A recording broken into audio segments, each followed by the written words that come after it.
Monster Energy. Everybody knows White Monster Zero Ultra. That's the OG. It kicked off this whole zero sugar energy drink thing. But Ultra is a whole lineup now. You've got Strawberry Dreams, Blue Hawaiian, Sunrise, and Vice Guava. And they all bring the Monster Energy punch. So if you've been living in the white can, branch out. Ultra's got a flavor for every vibe. And every single one is zero sugar. Tap the banner to learn more. Close your eyes, exhale, feel your body relax, and let go of whatever you're carrying today. Well, I'm letting go of the worry that I wouldn't get my new contacts in time for this class. I got them delivered free from 1-800-CONTACTS. Oh my gosh, they're so fast. And breathe. Oh, sorry. I almost couldn't breathe when I saw the discount they gave me on my first order. Oh, sorry. Namaste. Visit 1-800-CONTACTS.com today to save on your first order. 1-800-CONTACTS. America leads the world in medicine development. It matters. We get new medicines first, nearly 3 years faster. 5 million Americans go to work because we make medicines here at home. And not relying on other countries keeps us safe. But China is racing to overtake us. Will we let them, or will we choose to stay ahead? When America leads, America cures. Let's tell Washington to keep us in the lead. Learn how at americacures.com. Paid for by Pharma.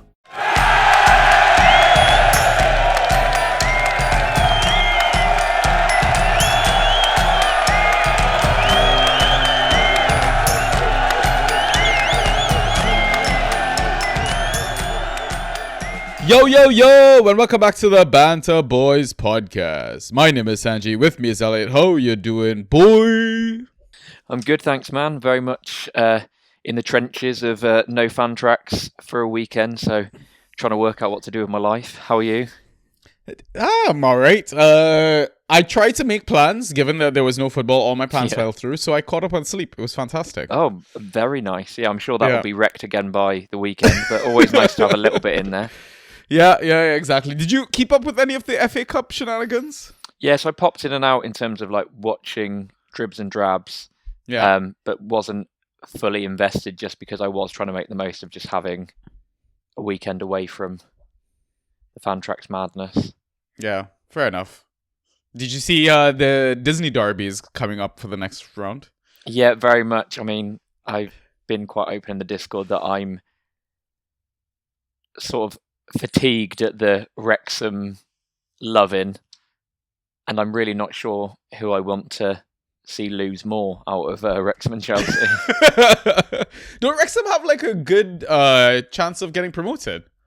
They do. I mean, the thing is with Wrexham, I might have said this before, fans are clearly brilliant, and they've stood by their team for a lot of bad times, or a lot of them, but there's also evidence of them not turning up in mass numbers.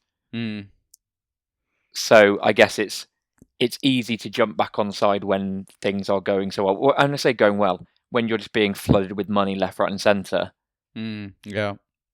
But then at the same time, if it's going to happen to anyone, like at least it's a good community, like and seems to be largely nice people that, you know, have been through, you know, in the UK have been forgotten about a little bit.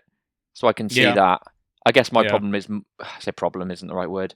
My frustration is more with, I guess, the tranche of Americans that I guess have been transported into it, which is understandable. It happens, but that rather than just admit, oh, I like Ryan Reynolds and Rob McElhenney and I got sucked in by the TV, are like, yeah, but the community spirit's incredible and that, like, I feel like that represents me as like a Philadelphian. I'm like, just be honest, say it's on Disney, you like Ryan Reynolds and Rob McElhenney and they suckered you in that way.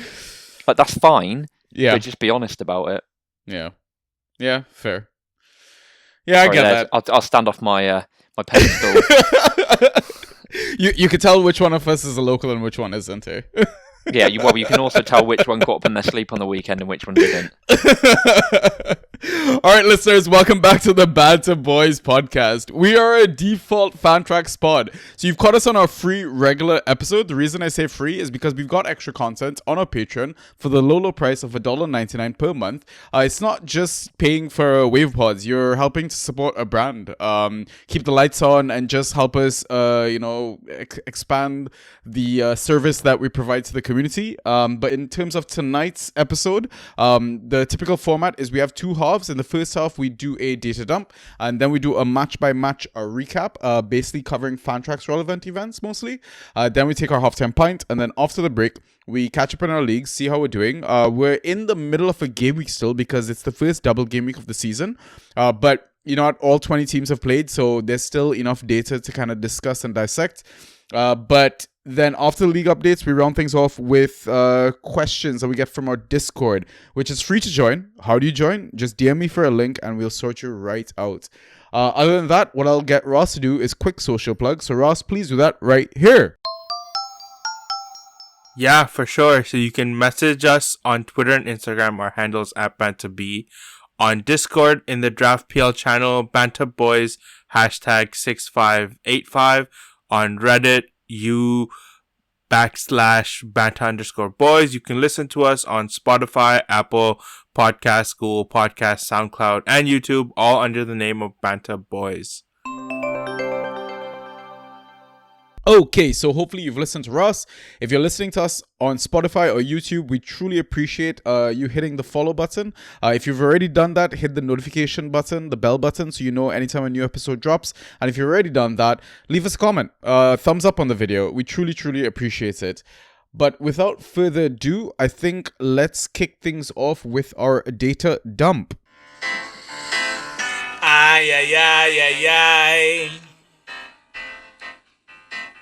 Fantasy with the Banta Boys. All right, so we're currently in game week 26. Just to kind of timestamp this, we're recording Tuesday evening BST. I think like the first set of Champions League knockout games are going on right now. And tomorrow is basically the last game of the double game week, which is Wolves versus Arsenal. But yeah, just looking at the data so far, we'll start off with key passes. So the highest number of key passes recorded was 5 by Morgan Gibbs-White and Callum Hudson-Odoi. Cho only played 64 minutes, it should be noted. 5 key passes by Enzo Fernandez, Xavi Simons, Daniel Munoz, and then 4 key passes by Bruno Fernandes, Omari Hutchinson, and Nico Williams, Cole Palmer, and Matthias Jensen. Thoughts, Elliot? I think we should caveat this whole pod with the Nottingham Forest madness, sort of, that will, I guess, have superinflated all of these stats on here. So for anyone that hasn't seen, Nottingham Forest had 35 chances against Wolves, 10 of which were on target. So that basically key passes, they were just like, let's just shoot on sight. Yeah. And they absolutely peppered them. So I wouldn't read too much into those. I know that the Callum Hudson-Odoi ghosted brilliantly, and the key passes, those numbers are really high. But I'm not sure whether that's something that's going to be sustainable given the evidence we've had this season. Having said that, we also then need to caveat with the new manager bounce. If there's going to be one, I mean, that'll be the third new manager bounce this season. Yeah. And it hasn't really worked for them so far. So, yeah, in terms of the Forest ones, I'm not really giving them too much credence. I think the Enzo one and the Cole Palmer one, I guess, also in a similar way, they just absolutely peppered Leeds. Were really unlucky to come away with a draw there because they really should have put away more chances, really. I mean, Cole. Yeah, I mean, I didn't want to be the one to bring it up. It was going to come up at some point. Yeah, so let's be honest. Rather than holding that off towards the Chelsea match, let's quickly dissect that now. What are your thoughts on the Caicedo pass to Cole? Because I saw a couple of people try to criticise the pass. Oh, great pass, horrible miss. 100% agree. I mean, no, don't get me wrong. Caicedo, it's not like the perfect ball, but he's not really done much wrong. He's put it in exactly the right spot, great speed, beat the defenders. Yeah. Yeah, and I think, what was it that the manager said? 999 times out of 1,000 he scores that. And I made the quip in the Discord, but he must know that XG runs to 2 decimal points, so we don't need to go to 1,000. But I do, yes. I mean, if anything, I think it's harsh on Fantrax not to give Cole clearance points for that. Good point. I mean, we've had calls to them in the past to give a few to Gyökeres for a few shots this season, so should probably be the same. I think one I did want to call out there is Munoz is back in terms of ghosting. That's absolutely amazing to be seeing 5 key passes from Daniel Munoz, and he really should have had an assist. The Kamada header at the back post where he just completely missed the target. I think he would have been rewarded with that. What are your thoughts on Joey Simmons getting 5 key passes? What are your thoughts on him under the new manager? Do you think that's going to be something to focus on? Well, I don't even know what to expect from this new manager, Tudor or whatever. It's crazy that we had 2 sackings in this game week, by the way. Yeah, in the middle, and also because it's in the middle of a double game week, it's literally in the middle of the game week as well. Yeah, exactly. So no one could necessarily react immediately with pickups or waiver wires. Yeah. I'm not sure what to expect from this guy. It just seems like he's coming in to kind of do a rescue mission, just make sure Spurs don't get relegated. It'd be fucking hilarious if Spurs get relegated. Don't think it happens, but yeah, I mean, I've not read up enough on this guy to kind of know what his playstyle is like, etc. But I mean, we saw actually towards the end of Thomas Frank's tenure, Xavi was quietly ticking up. Yeah, I don't know if maybe the fact that they finally had a proper number 9 to lead the line. I mean, listen, it makes a massive difference taking it out of the Fantrax context of things. Like having a guy that actually is good at hold-up play, it enables others to, get into position easier, quicker. Like it takes away a lot of the workload from them, like the defensive workload and stuff like that, right? So, I mean, I'm going to assume that the trend upwards is going to continue for Xavi. We'll see. Again, who knows? Like Tudor might not even like Xavi at all, right? In terms of like the philosophy that he's trying to implement. Maybe Xavi doesn't fit it. Like everyone is like up for grabs right now at Spurs. I don't think anyone is nailed per se. The one thing about the Daniel Munoz thing as well, I mean, we love tax on this pod. Burnley tax is my reasoning. So but yeah, I mean, great points about the Nottingham Forest game as well. One thing I'm surprised we didn't mention as well is the 5v1, the 6v1? I think it was arguably 6 on 1. Absolutely appalling. Yeah, exactly. But then Wolves had like a 4-on-1 where Mateus Mane should have scored. Yeah, that game was just like horrific altogether. I honestly like... It's not like I would... Hang on. It was horrific unless you had Jose Sarr, in which case it was orgasmic. Yeah, nearly 30 points, man. It was crazy. And we're going to touch on that a bit later as well. But yeah, I mean, honestly, it wouldn't surprise me if both clubs go down from that game. Well, like Nottingham Forest and Wolves in a sense. Mainly is also because I kind of want Marinakis to go down with that club just because of the shit that he's pulled this season and seasons before, etc. Before we move on from this category though, Matthias Jensen, a lot of people in our community are talking about this fixture run that Brentford have. Everyone's been on Janelt. Obviously people are eyeing up defenders because they've been like the flavor of the season pretty much. Matthias Jensen, I always like bringing it back to him. Is he possibly the sleeper rest of the season from Brentford?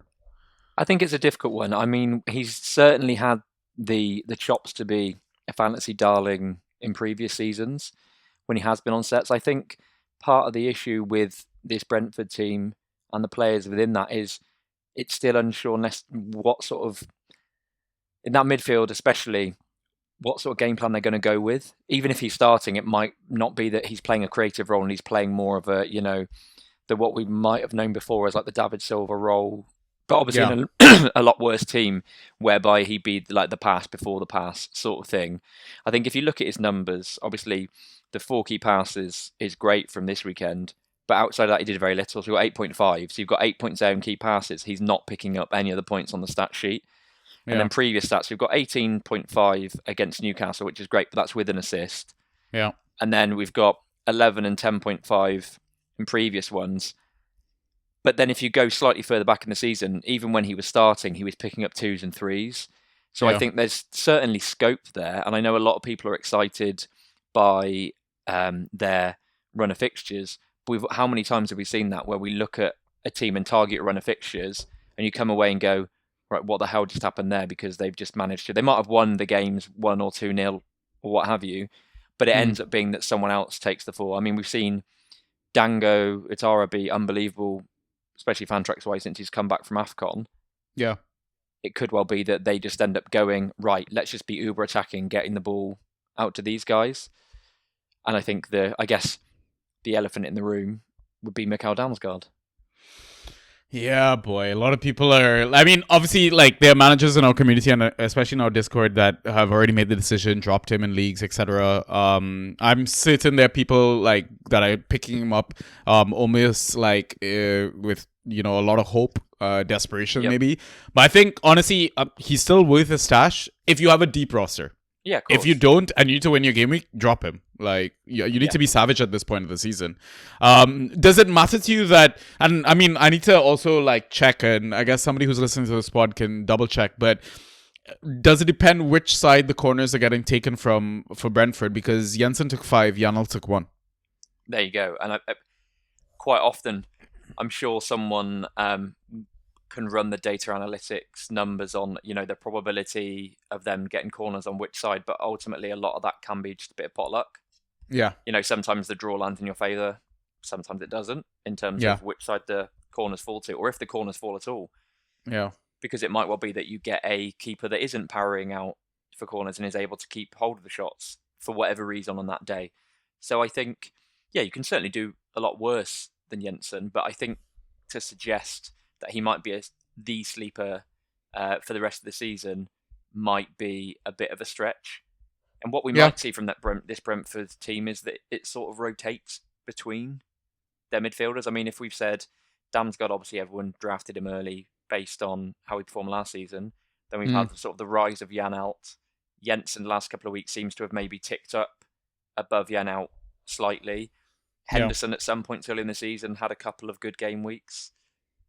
Keane Lewis Potter's coming in sometimes, not necessarily playing that midfield role, but does, is in and around there and is putting up numbers. So I think the issue is we can't, there's no one in there that I'm like, that's the fulcrum of it's all going through that guy. Yeah, it's very much like, it feels like it's a team effort, and obviously like all the teams are, there's team effort in everyone's results and stuff like that, but there's no like set and forget talisman that's standing out, that's I guess streamable from like a sleepers perspective or a free agency pickup perspective. So all right, let's move on to shots and how many were on target then. Highest number of shots recorded was 7 by 3 players: Elliot Anderson, Nico Williams, and João Pedro. Anderson had 2 on target, Williams had 2 on target, João Pedro had 1 on target. Then 6 shots attempted by Igor Thiago, who had 2 on target, and Matthijs Tel, who only played 54 minutes, also attempted 6 shots, but had none on target. Thoughts there, Elliot?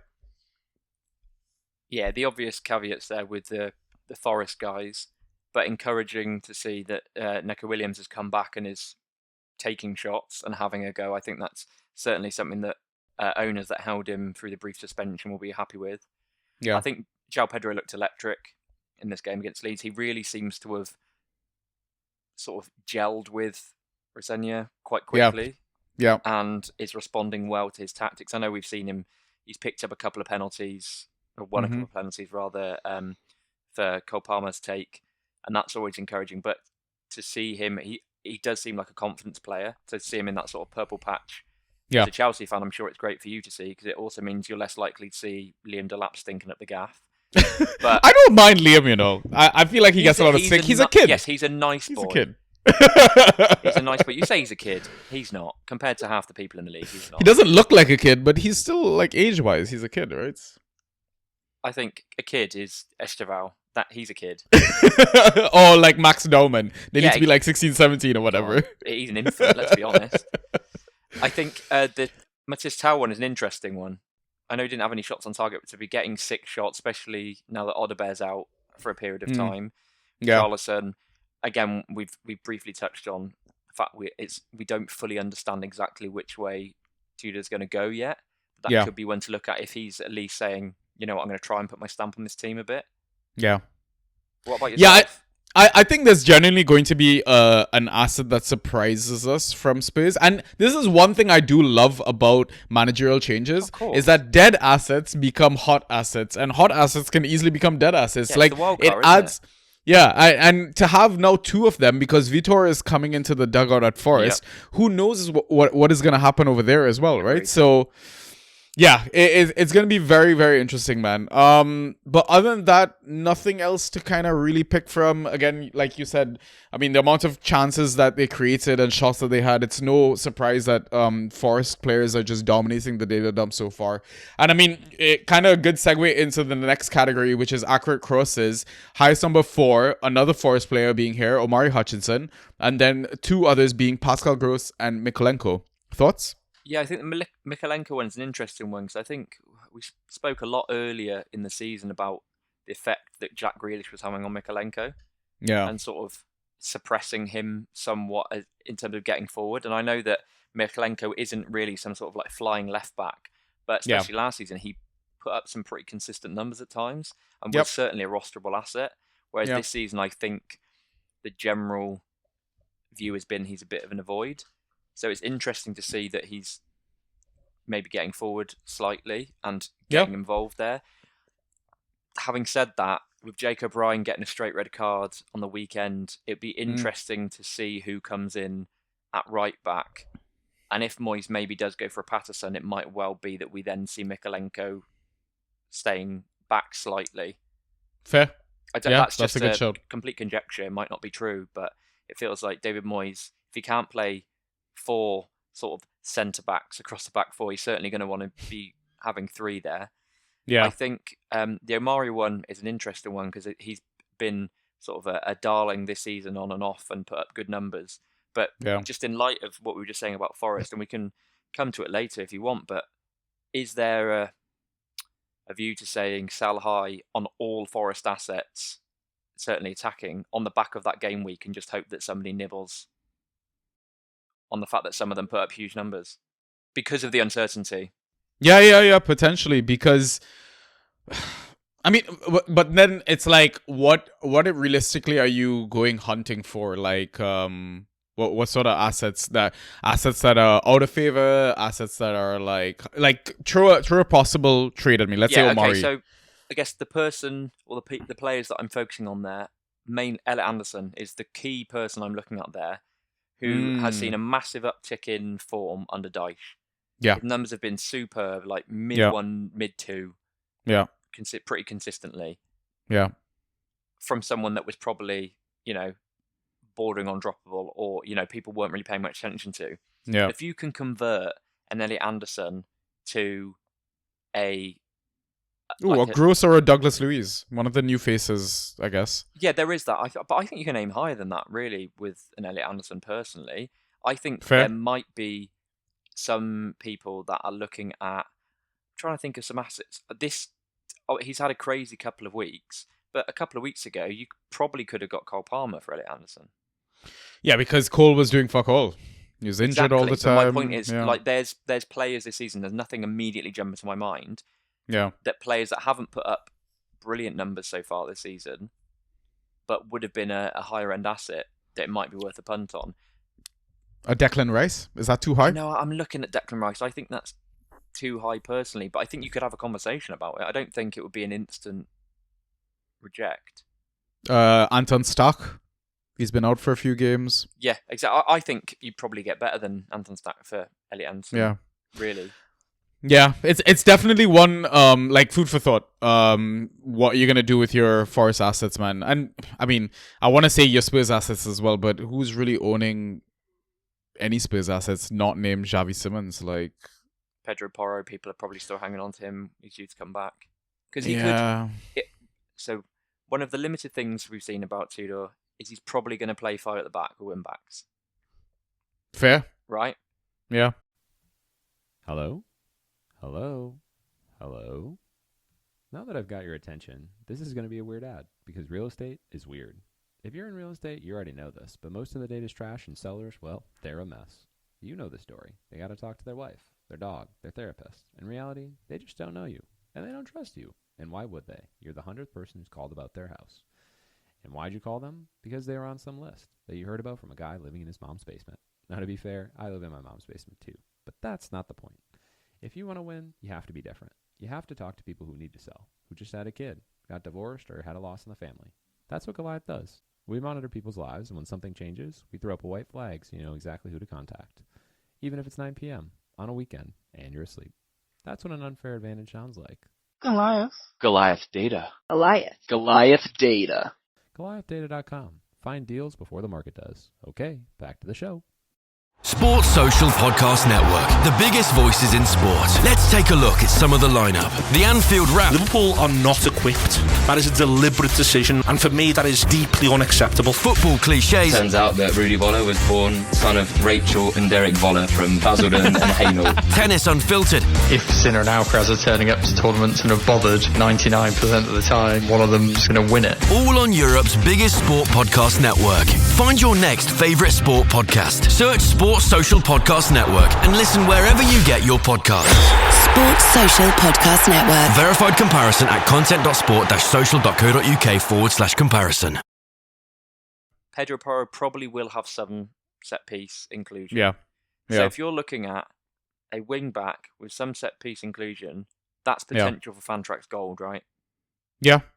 Yeah. So I know Spurs don't have a great fixture this weekend, and he's probably not back yet. But if you can get hold of a Porro, I would do. I think outside of that, yeah, like you say, Solanke, I know he's a favourite of yours. You might. Yeah, I would love to get Solanke. Yeah. But there you go. But outside of that, yeah, I think you are right about Spurs as to I'm not really sure. I guess let's move on to the rest of the data dump, and then we can get onto these guys. Yeah. So the other categories, outliers for them, tackles 1, highest number was 5 by Ryan Aït-Nouri and Mateus Fernandez. Dispossessions a higher 4 by Semenyo, Willock, Bowen, and Mateus Tell, who we had just mentioned. Interceptions a higher 5 by Freddie Potts. Clearances a higher 13 by Virgil van Dijk and James Hill. Successful dribbles a high of 3 by Ekitike, Diallo, and Dalot. Aerials won a high of 8 by Virgil van Dijk, Lacroix, Gabriel Magalhaes, and James Hill yet again. And then block shots a high of 3 by a long list of players. Magalhaes, Anderson, that's Joachim from Fulham. Dragusin, Paulinho, who only played 45 minutes for Spurs. Reinildo from Sunderland, Senesi, Botman, and then Bornau, who only played 54 minutes. Thoughts, Elliot? You know damn well who I want to talk about. James Hill? James bloody Hill. Yes, exactly. I mean, what an absolute revelation. Yeah. Yeah, we shouted him out like when he was like at a 1% own thing, but I mean, we would have never fathomed that he would have blown up into this creature. Like, absolutely not. I think there's one way you look at it and go, oh, he's going for a bit of a purple patch. And you look at it now and be like, no, maybe he's just brilliant. Yeah. And it's similar to the Huijsen situation last season. I mean, you know what? Maybe there were signs, like the writing was on the wall because Bournemouth were on this horrid run. They kept conceding chances, kept conceding goals. So it was almost like, hey, there are defensive contributions on offer here because the team keeps conceding chances. True. Who's going to soak it up? And all of us thought it was going to be Diakate. Yeah, exactly. And the whole time, he was the issue. Yeah. Oh, and they have another guy as well, Milos Savljevic or something like that as well, right? I think. I'm glad you pronounced it, not me. But no, you are right.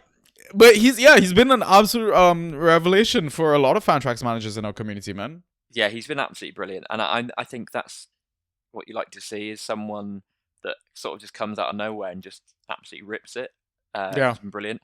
I think it's fair play to Virgil van Dijk there. So obviously he's on there twice with the clearances and the aerials, scoring exactly the same as James Hill, but putting the decisive header for the goal as well, I think is massive. And I think he has scored consistently well this season, even in spite of their poor defensive record at times.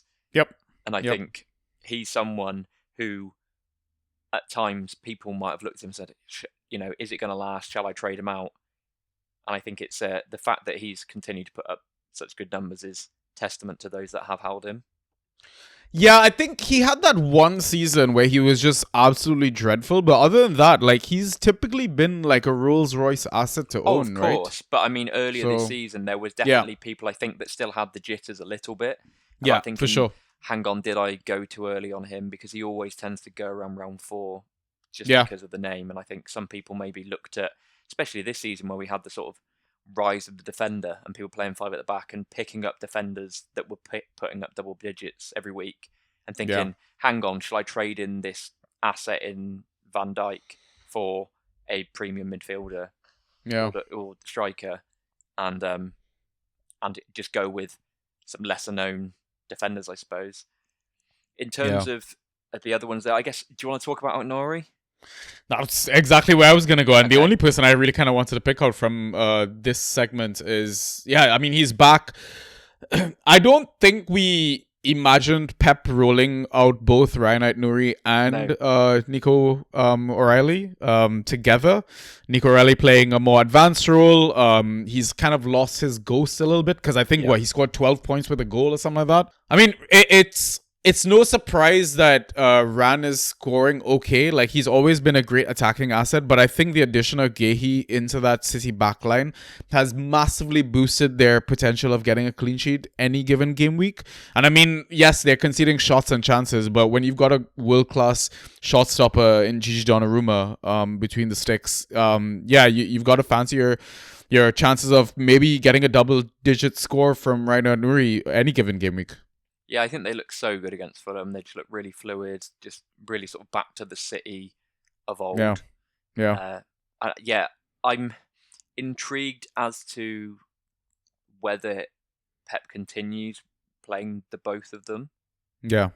Because, and that's not to say that he shouldn't, but when the Champions League does come back around again in a couple of weeks, are we going to see a bit more of a rotation? Or not necessarily a rotation, but will we maybe see early subs for Haaland and stuff like that? Well, there's going to be early subs generally. But as players come back to fitness, because obviously Nico Gonzalez is at the moment, and that's not me sitting here saying I think he's great and would start for City. Yeah. Or should. Yeah. But it might be a case where he says, you know what, we'll play Nico O'Reilly at left back this week. Yeah. And give Aït-Nouri the weekend off. But I certainly think it's been a welcome addition for those managers that maybe did pick up during AFCON or just thought, I'll have a punt on him.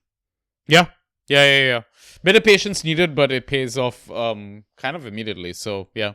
Kudos to anyone that went there. Okay, so I think that's it for the data dump. So now what we'll do is move on to our match-by-match recap segment. Let's see what we can unpack.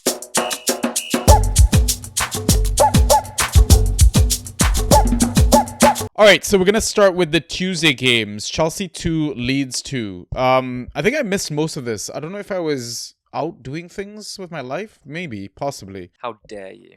Yeah, I know. Thank you. But this was pretty much like we mentioned, the João Pedro and Palmer show. You know, it's so funny when we got that question about Pedro Neto, the concern about him as an asset. Yep. He must have listened to the pod, immediately follows it up with a hat-trick in the FA Cup. Not worried at all, right? I traded him out.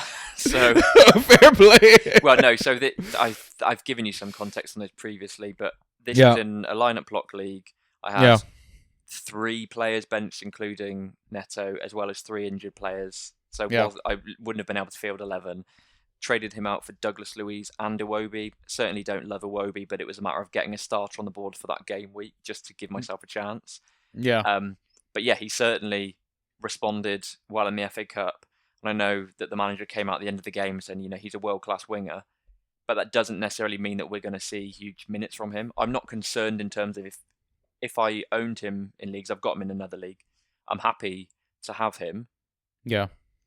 But I also wouldn't necessarily be averse. If someone comes in and gives you a good trade offer for him, I think you take it. I know you had him down and you were like, is he a buy low at that point?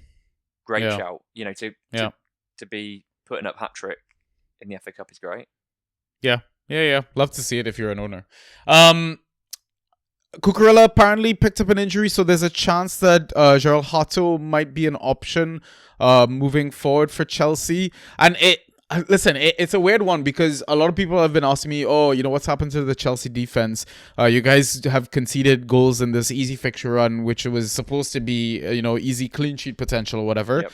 But for me, Hato does have a bit of upside. I mean, if you watch the way he's been deployed under Resenior, he gets forward. He's almost like a 10 sometimes. He pops up in the box. He already has a goal under him. And I think there might have been like an assist or something, a fantasy assist in a different game. So I still think he's a nice cheeky kind of pick. You have nothing to lose with this pick, right? No one's really looking. Yeah, exactly. No one's really looking at him. And yeah, you just pick him up and see where it goes. You don't have to play him. Keep him on your bench. Maybe you build a bit of value there. Enzo Fernandez, man, there was so much hate that I received start of season. Right. And this guy has quietly gone about his business, getting points left, right, and center, different routes as well, corners, penalty kicks, etc. I mean, this game alone, he got what, 5 key passes, right? He was in our data dump. Is he like just an asset that, you know, come next season, the season after, if it's the same sort of Chelsea setup, that we're still looking at him as a round 2, maybe a late round 1 pick? I don't think late round 1 pick, but I would say at least round 2. No. Moving and I'll tell you why. No, I'll tell you why. I just thought I'd let you set yourself up for that, knowing that I was going to necessarily disagree. He's clearly a brilliant footballer and he's put up good numbers, but that's ignoring the fact that a lot of those numbers have been at the result of Palmer having massive issues. I know Palmer's now back and he scored well the last 2 games. Yeah, that's against Wolves and Leeds. Yeah, with Palmer back. That's fair. The week before that, 11.5 with a goal, horrendous. The week before that, 13.75 with a goal. Yeah, I don't doubt that Enzo, certainly under this Resenio, has been playing good attacking football, has the ability to score these points. However, I still think if we're looking at the sort of purely with Palmer back in the team, the sample size is too small. It might well be in 2 weeks he's continued at this level and we say, you know what, they're clicking, brilliant. Yeah. And at that point I'd say, yeah, why not? But I think if we're looking at the end of round 1 or round 2, you want to guarantee they're on sets. That's not the case because we know that Neto's been sharing sets. Like everyone's getting involved with sets at Chelsea, really. Yeah. Or penalties. We know for a fact he's very much not the first penalty taker. That's Palmer, as we saw by Palmer taking 3 penalties. Yeah. And I mean, I want to throw in the Reece James grenade of it all as well. God, there you go. If Reece is on the field, he typically takes corners as well. So exactly. Yeah, I just wanted to bring it up just for the sake of debate. But I appreciate you giving me a reality check. Yeah, so you say the sake of debate. Others would say you being smug and trying to get your own Enzo previously. Potato, guys. Wow. But in terms of Leeds, they played 7 defenders, apparently. But listen, they got a point out of it, right? So kudos to them. We saw Longstaff also on the bench without Stack, so I think it's safe to say that he's pretty much like a dead asset. I think you can easily drop him if you roster him at the moment. And now, I think, DCL had a knock or something like that. No, he was just ill. Okay, so Nemecha's not an asset we're looking at then. The way that I see him is he's very goal dependent. Yeah. And not someone you'd want to keep hold of. Yeah. But at this point in time, perfect streamium. Like if he's starting ahead of DCL, just get him in there because he scores. He does score goals, and the penalty took was really, really sweetly taken. Yeah, fair. Okay, so next game, Everton 1, Bournemouth 2.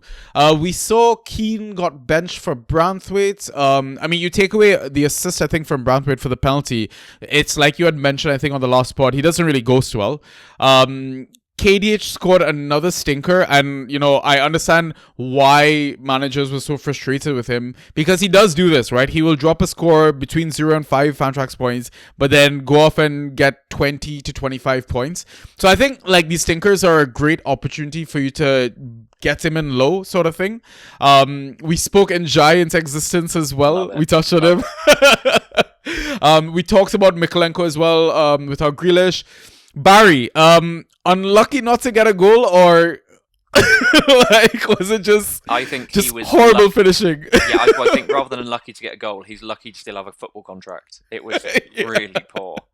Yeah, and I'm referring to that from the Garner set piece. I think it was the follow up, right? Yeah, by the keeper. Yeah. Anything you want to pick on from this Everton set of points, I guess? I think, yeah, we've touched on Mikalenko. The Njai, I'm happy for him because it's the first time he scored for a good few months for Everton. And I do think, his confidence will start to return somewhat. I'm certainly hoping so. And I've seen there have been some rumours of him maybe moving on in the summer to a team that might be in the top 6. Whether or not that happens, but I think if he's having those sorts of conversations behind with his agent or whoever, then he probably does need to be putting up numbers. So that would certainly be something worth thinking about. Yeah, the Michael Keane situation, I'll be intrigued to see, as I referred to earlier, if he comes back in, or Patterson, or whoever comes back into that back line. Yeah. Because we've seen if Keane comes back in and is playing centre-back, he Yeah. does score quite well. That's certainly one to look at. But Yeah. generally, I think it's a shame, but with Grealish out, that team is just a bit less exciting. As a Chelsea boy, how are you feeling about Tyreek George's first appearance for Everton? Well, I mean, from the match of the highlights that I saw, it was not great. I mean, the points suggest as much. Yeah, exactly. I guess the only way is up when you're scoring that poorly. Yeah, I mean, the thing is as well, like, he did also get deployed sometimes as like a striker for us as well. Yes. I do think he has the ability to, like, he has got a good finish on him. So it wouldn't surprise me if there is a few games where both Barry and Beto are just frustrating Moyes so much that he goes with Evil Saka up top. Yeah, maybe Moyes says, I tell you what, I want someone up front who can move and can potentially finish, rather than two players that can't really do either. Yeah, exactly. In terms of Bournemouth, I guess points, we talked about Hill being the king. Senesi, is he arguably a drop now? I still think there's merit to holding him a few games longer and seeing what happens, because I know Hill does seem to be sucking a lot of those points away from him. Yeah. Senesi, especially this season, like the first half of the season, you probably would have been able to pick him up as a free agent. And he just scored consistently really well. Yeah. So I think he'd certainly be one of my, if there was a great option out there, I would be happy to think about dropping him. But I'm not necessarily saying drop him for an empty roster spot and see what's around, because we know he's got the ability on his day to ghost well. Yeah. And all it would take, for example, if we're saying Hill's taking those ghosts, all it takes is a knock to Hill, and all of a sudden you're like, oh, hang on, I wish I had Senesi. Yeah, that's true. And a new boy that they got, Ryan, he feels like a sell high for me. I mean, what we've seen so far, great. He's, got back-to-back games with goals, but yeah, very return dependent with his output. Yeah, very much. I mean, the header he scored was brilliant, and it wasn't what you'd expect in your head from a Brazilian teenage winger, which is usually more of a flighty, lighter role, and this was just a really strong header at the back post. Yeah. But yeah, I think sell the hype there for me. Yeah. Or at least shop around to see what you can get. Yeah, agreed. All right, next game, Spurs 1, Newcastle 2. Bye-bye, Thomas Frank. Welcome, Tudor. I mean, we mentioned Xavi, that he's killing it, but I'm really curious as to what we're going to expect from Tudor.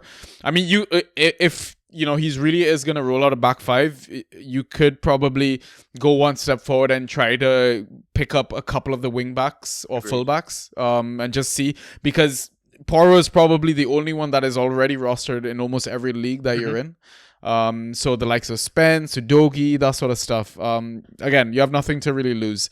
So, I mean, in terms of the Newcastle assets, now we've learned that Bruno G is going to be out for a while.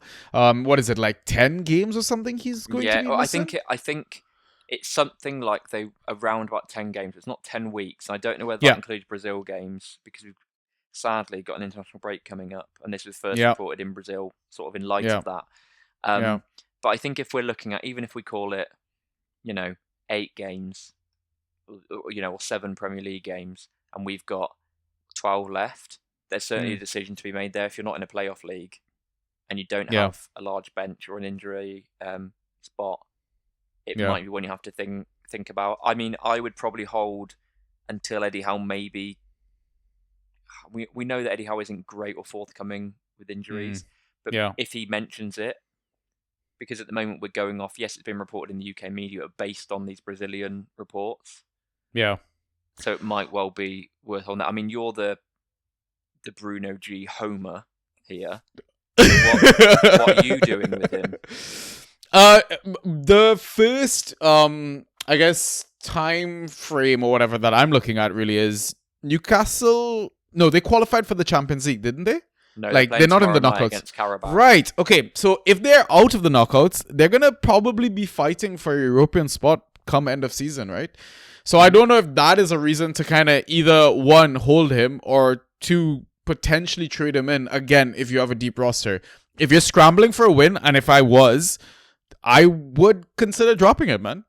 Yeah, there is also something to be said for, I don't know if I'd classify this, but dropping a grenade in the free agency to try and get burns for Fab. You know, if you go, I think I might be done with Bruno G, there's certainly someone in there that will burn either their waiver spot or a fair chunk of Fab thinking, what if he's back early? You know, they sell themselves the dream.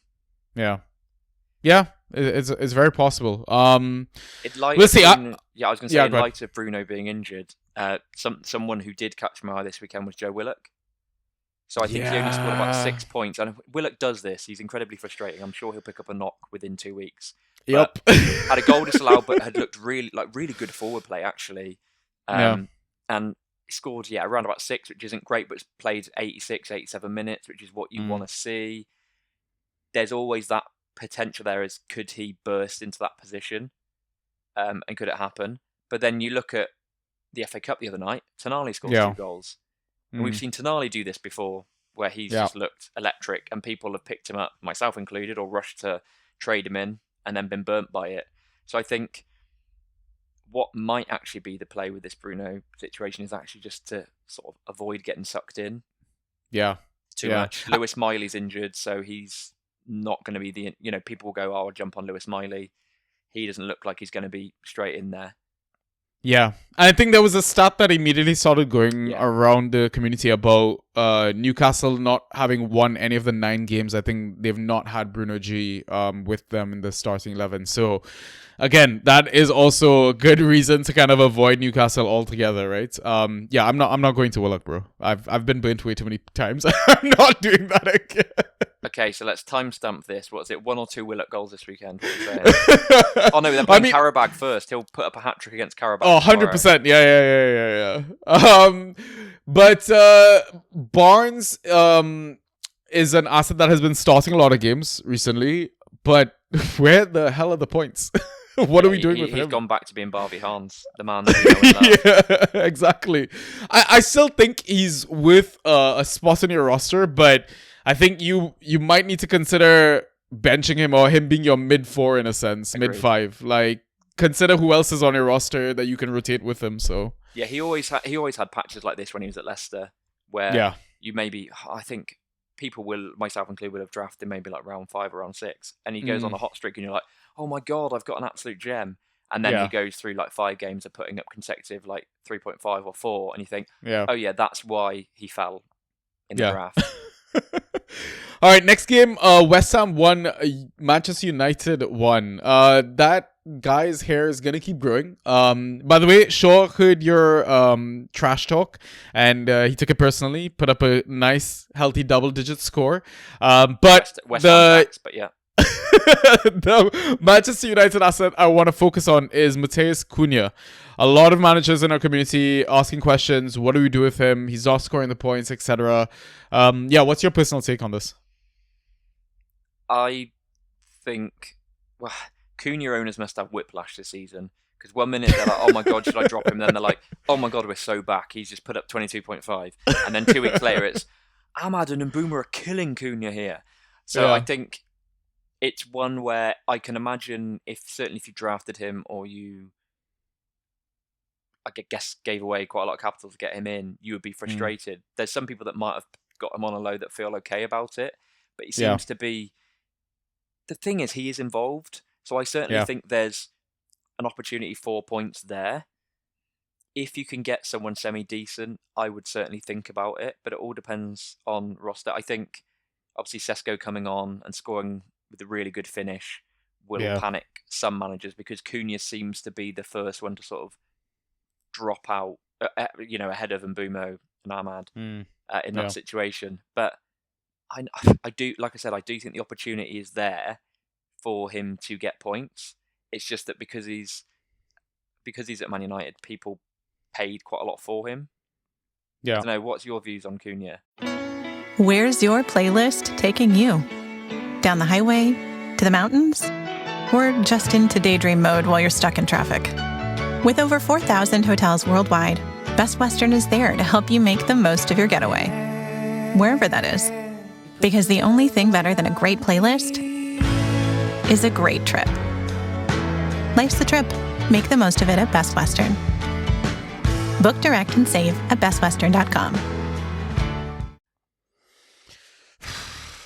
Man, it's a point that we kind of banged on all season, where forwards have been slim pickings almost. I think you kind of hold him because I don't think you're going to get fair value for him, because if I'm not mistaken, he pretty much went first round in almost every league. I want to imagine. I think the ADP would have been around 9 probably. Yeah. And you're not going to get anything similar at this point. I think you just roll with it. Or what you try and do is maybe go and get in Chesko into your squad, or get another United attacking player.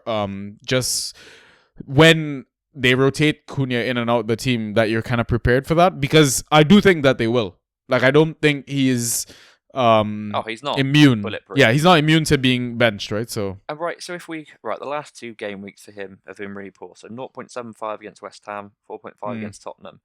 But if we go, and this isn't to suggest that this isn't me trying to sell him. This is me trying to say, have some perspective a bit.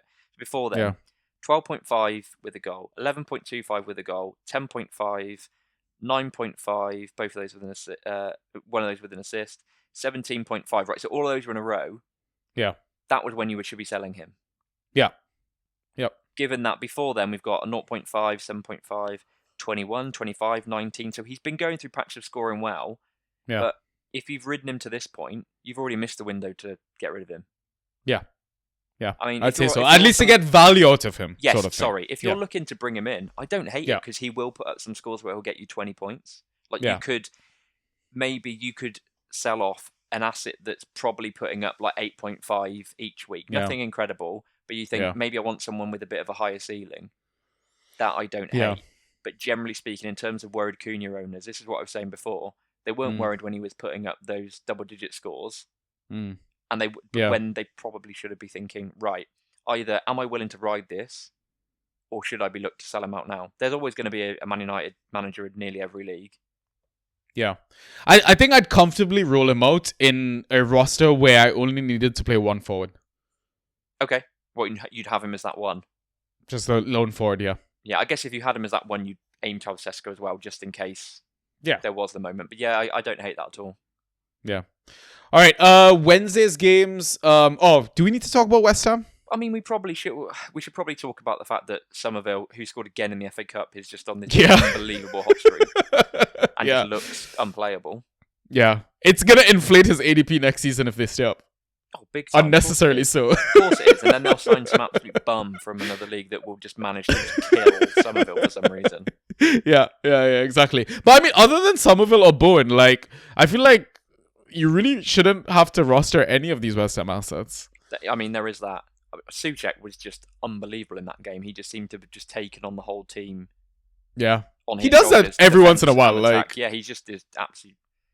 Just seems like a great guy. And he's exactly who you want at your club as well. Someone that will literally, will lose a leg on the pitch and still try to keep running around. I mean, I guess, are we going to say whoever the goalkeeper is also someone to be looking at, be it Areola or Hermansen? I mean, I've got both in my Dynasty League. They concede chances. He's going to get save points. So. I mean, yeah, there is that. Yeah. The fact you own both goalkeepers is disgusting, so let's move on. It's because I owned Areola by himself, and there was a game week where he got benched, and I was like, what the hell? So I had to go pick him up. Like, I don't know what Nuno's going to do, you right? Have to call your mum and say, I'm really sorry for the shame I'm about to bring on the family. I'm picking up a second keeper. Yeah. All right, Wednesday's games. Villa 1, Brighton 0. This wasn't particularly a great game. Maatsen continues to be a great ghosting machine. He was one of my sleeper shoutouts. I think his ghost points per start is like the best at the club at the moment. Ollie, I spelled Ollie's name in our notes with a 0. Yes, he's one of 2 popular assets that scored 0 Fantrax points in Game Week 26. But there's 2 names, and this is the point where I know everyone's going to turn the pod off. Sancho or Bailey, trap or trust, because they are quietly putting up a couple of ghost points here and there in their limited minutes. Yeah, I think Sancho certainly looked like he had the bit between his teeth in this game. I think he did look exciting, and I mean, as a supporter of the English football team, I was pleased to see it for him because there has been so much potential there that hasn't been realised in the Premier League as yet. Yeah. Am I ready to bank on either him or Bailey? No, because unfortunately, I've seen too much of both of them to know that this isn't necessarily something that's going to guarantee. Yeah. But having said that, Emery can get a tune out of some players, and he can turn it on somewhat. But yeah, I don't hate a punt on either of them. As a stream, really, I'm not massive on Sancho. I wouldn't be dropping someone decent for either of them. But if you're like, I've basically got a roster spot, or you had a player that you'd picked up to stream for a weekend and they didn't start. Yeah, I don't hate giving them a go. Yeah, I mean, the fixtures, I mean, at least next 2. Leeds at home, Wolves away. Then they've got Chelsea and United. But then after that, West Ham, Forest, Sunderland, Fulham, Spurs, Burnley. Fixtures are nice. Yeah, so apart from Manchester United, just all round, just... Yeah. Yeah, I think there is streaming potential. I'm not saying they're a stash or whatever, but it's one of those situations, hey, if you need a player, consider it. Like, yeah, there's upside there. Yeah, and I'm saying your mid 4, mid 5 or whatever, right? So, in terms of Brighton, do we need to talk about Minter anymore? I feel like this is just like a regular conversation or complaint that we're getting every week now. What the hell has happened to Minter? Yeah, it's like we've got data dump, we've got game week recap, Minty, then onto our own squads. Yeah, I think people are really frustrated with Hertzler, and I get it. Yeah. But it's also getting to the point now where it's the person you should be blaming is yourself for continuing to assume that he's going to start. Like, how much evidence do you need that he's either seriously not fit? I personally have doubts over it just being a fitness issue. I think there's probably attitude problems or something behind the scenes that we're not aware of, be that an argument or be that he's actually dealing with something personal issues we might not know. But at what point do you reframe your expectations for a player? And unfortunately, the expectations for Minty can't be what we saw early in the season because the evidence against that is almost higher than the evidence for it at this point. Yeah, the only way I see that situation changing is if Brighton gets dragged into a relegation race, and then maybe they make like a decision to just let Hertzler go, and then possibly you see Minter come back in. Yeah, I think, sorry just to jump in there, but we've seen their owner, Tony Bloom, has said flat out he's not interested in letting Hertzler go. There you go. So I think, I agree with you, but I think you can pretty much already write that off as not something that's going to happen. Yeah. Yeah, so, I mean, either be patient or buy low and stash and hope that, there is some sort of miracle that comes your way. Yeah, I think he's one of those players where you don't want to necessarily release him to the waiver wire or whatever because the opportunity or the ceiling is certainly there. Yeah. But I wouldn't be going into a weekend expecting him to start. It would more be a welcome surprise if he does. Yeah. Would you rather Cunha or Minter? See, that's what I was thinking a minute ago. I guess it all depends on squad makeup. I think I'd rather Cunha purely because his path to minutes seems more secure than Minte's right now. Yeah, good job. Yeah. All right, next game, City 3, Fulham 0. Like you mentioned, City kind of look like they're purring again. Yeah. I'm guessing that last second win against Liverpool probably was the injection of energy that they needed. We talked about Ryan Nuri. The other player that scored 0 this game week was Rodri. Yes, I put a 0 in his name instead of the O. Rotation in terms of Haaland only lasting 45 minutes. Should owners be potentially concerned? I think they should be potentially concerned that he's not getting the guaranteed 90s. but he is also still looking good. Yeah. If that makes any sense. I think, yes, be slightly concerned, but I think some Haaland owners thought, oh my God, I'm going to cakewalk the league at the start of the season when he was just scoring like 2 every game. And they were like, oh my, this guy, and he's ghosting a bit. I'm like, Fantrax is easy. Yeah. You just get Haaland and you win. But I do think Marmoush has looked pretty solid when he is coming in. I think rather than necessarily just Marmoush, the difference here is that they've got Semenyo in who's scoring. Yeah. So it's almost like when they had Mahrez, who would get some really key goals. And I do think it's showing to Pep, other members of the team are contributing a bit. It doesn't all have to be, I don't have to just keep Haaland on because he's the only one who can possibly score. And that's why I would be slightly concerned as a Haaland owner. And when I say slightly concerned, that's couched in the compared to earlier in the season. Yeah, I mean, it's what Pep was complaining and talking about in post-match interviews as well. He's just like, we need to get contributions from the other guys. It can't just all be on Erling the entire time. So, yeah, it is a concern. But, okay, let's say you're concerned enough to try and throw him out in a trade. What realistically can you ask for? You could ask for anybody that isn't named Bruno Fernandes. And even then, you can probably have that conversation. Yeah. I think realistically. I think if you're looking at another forward, there's not another forward that I would really want to be packaged into a deal for Haaland, unless I was maybe João Pedro.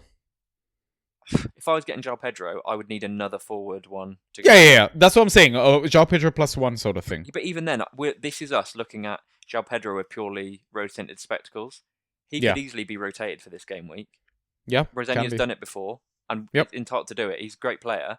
But then you're going, right, so I've got rid of Haaland, and now I don't even have a guaranteed starter. Yeah, that's fair. Yeah. In terms of Fulham, just 2 names. Any interest in Oscar Bob or Rodrigo Muniz? I don't really have an interest in Oscar Bob. I do have an interest in Rodrigo Muniz. So obviously last time I was on, we discussed Raul Jimenez. Yeah. And how he's quietly been putting together just really good numbers. Yeah. Muniz is back sort of quieter than I expected, just sort of all of a sudden he's back and looking like he wants to be involved. I guess he's probably in his mind maybe thinking he's an outside shot at the Brazil squad. I doubt it, but maybe thinking, or just generally, let's get myself, his career keeps sort of stalling and stop starting. Yeah. But I do have some interest in him. The reason, just because of Jimenez is getting older, he's putting up those good numbers. I think Muniz might be able to do the same. In terms of Bob, slightly less interested just because Smith Rowe looked pretty good. Wilson's had a really good season. Chukwueze is continuing to look good, and Kevin scored in the FA Cup. So the thing is with Bob, I can't see where he's guaranteed minutes more than anything. Yeah. What about you? I would say streamium for Bob is my thing. So. The one thing I wanted to shout out, and this isn't necessarily anything mind-blowing, but even from the 6, Iwobi managed to have 6 shots in the midweek in their FA Cup. Yeah. I've never been a huge Iwobi guy. Like I said, I picked him up for this game week. I know we've regularly spoken about Iwobi on here. What should people do with him? Yeah. It might be interesting to see if that front forward manages to be attacking a lot more. Is he going to be picking up key passes, for example, just by dint of being in close proximity to them? Yeah, I think that is probably his best position to ghost if he's not getting attack and returns as well. I mean, you never want to judge an asset when they come up against Man City either, right? It's very much with a grain of salt sort of thing. But, I mean, this is one thing that we're planning to implement into the board as well. Just comparing an asset's output depending on the position that they played. Because if you want to, break it down a bit further, like for example, Transfer Market is a page that I love referring to. You can see exactly where in the midfield sort of thing that they play. So like last 4 games, Iwobi has actually played in the defensive midfield position. That's where he's listed as at least, right? And then everything before that has just been either central midfield, attacking midfield, left wing sort of thing. So it's very easy to see him, play a more attacking position, but then not really score ghost points because, his shots are off target or, his passes aren't connecting, etc. So, I'm quite excited to see how he's kind of gonna develop. But at the same time, like, I get the frustration with owning him. I've owned him in last season, I think, was probably the peak of this frustration, right? Yeah. So, I think maybe, again, it's one of those players that we love to kind of phrase it is you take the rough with the smooth sort of thing, right? And maybe just see. Because, like you mentioned, they have so many attacking options up front. I think he's just too good to be on the bench as well. So, yeah, naturally, he's just going to take up a more defensive role sort of thing. So, yeah, it's going to be interesting. And I just wanted to highlight their upcoming games. So, away at Sunderland, then home to Tottenham, home to West Ham, away at Nottingham Forest, home to Burnley. That's the next 5. Yeah. That's not... You're not going to get much better than that right now, outside of throwing Wolves in there. Yeah. I mean, like, we talked about, like, Elliot Anderson earlier in the pod, for example. Like, if you wanted to get, like, a good midfielder +1, like an Iwobi, I don't mind being thrown in as that +1 sort of thing, right? Because he's shown such poor form. I don't know. Yeah, I think with Iwobi, he would very much be your sort of, like, mid-5. Yeah. But you'd have him as, like, he's most likely going to play most of the games. Yeah. And could pick up some points. I also can see why someone would just say, you know what, I can't be bothered with the hassle of Iwobi. I think he's near enough droppable. I can see that, but I think in terms of name value, because he has previously gone in round 3 or 4 for some mad reason, there's always going to be a bit of a market for him. Yeah, agreed. All right, next game, Forest 0, Wolves 0. Another manager gets a sack. Bye-bye, Daesh. Almost all the Forest assets actually smashed at this game, except Sangare, Luca, and Igor Jesus, who came in as a sub. We talked about, mentioned Saw briefly, but yeah, massive haul of 30.5 Fantrax points. I think there's 10 saves in there or something like that. I don't think anyone would have imagined him smashing it that much. But yeah, it seemed like Wolves' assets were a decent punt to take in this double game week. Hugo owners, count yourselves blessed. You eventually got that clean sheet, even though you were sweating and crying about it all night. I honestly don't know what to kind of pick from this game, really. I think it was just one of those freak games where Forest should have scored a couple. Wolves probably should have scored as well. Yeah. I think Forest obviously had the better of the chances and should definitely have scored, as we said before. Yeah. But I think neither team can really be aggrieved at the result because, I mean, what it has shown is that the forward lines or the strikers for each of the teams just aren't at the level. I love Aroka Dare, if we're pronouncing it that way. I really like him as a player, but he hasn't shown enough to be, Premier League proven.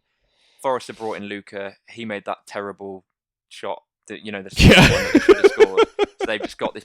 They brought in this big lump for Daesh, then got rid of Daesh. So there's not much logic there. Yeah. So yeah, I think it does just seem like a bit of a freak result that I don't think we can really draw many conclusions from outside of, fair play to those that braved it with Saar. Yeah.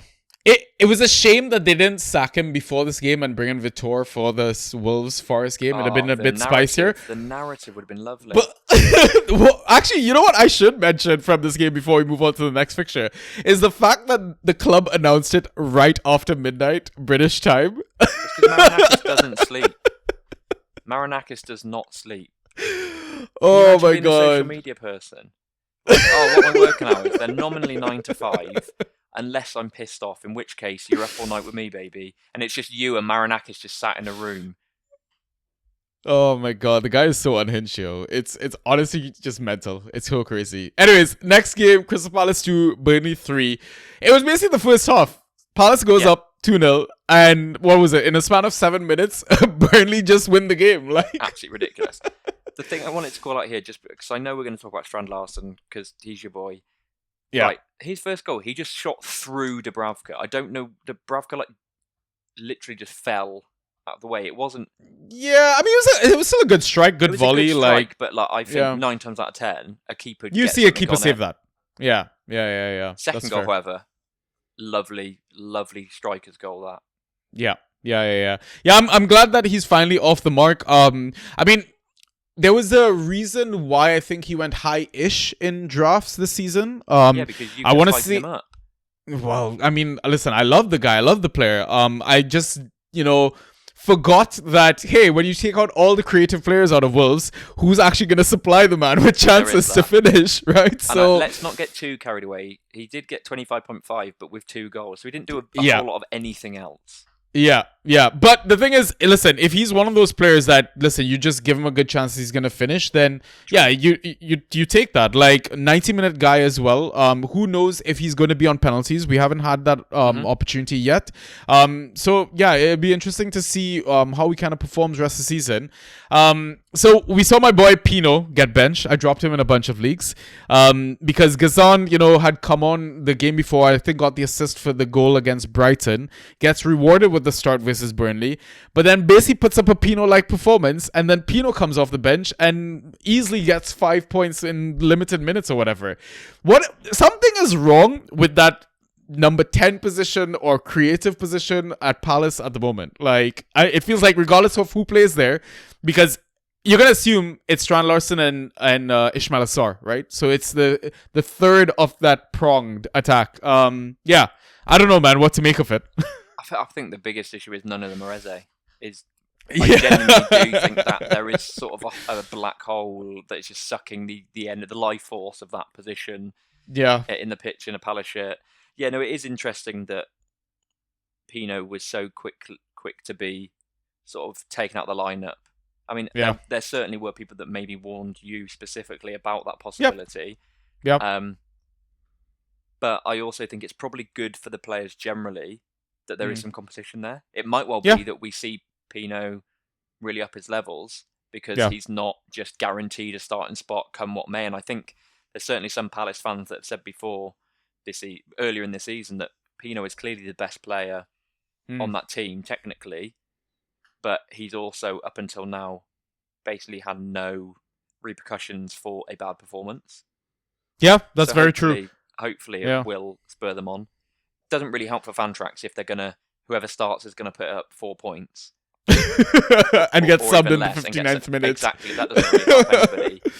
But let's see, it might well be that. Obviously, we're forgetting about Brennan Johnson here as well, who they spent £35 million on, and then all of a sudden seems to be third out choice. Of favor.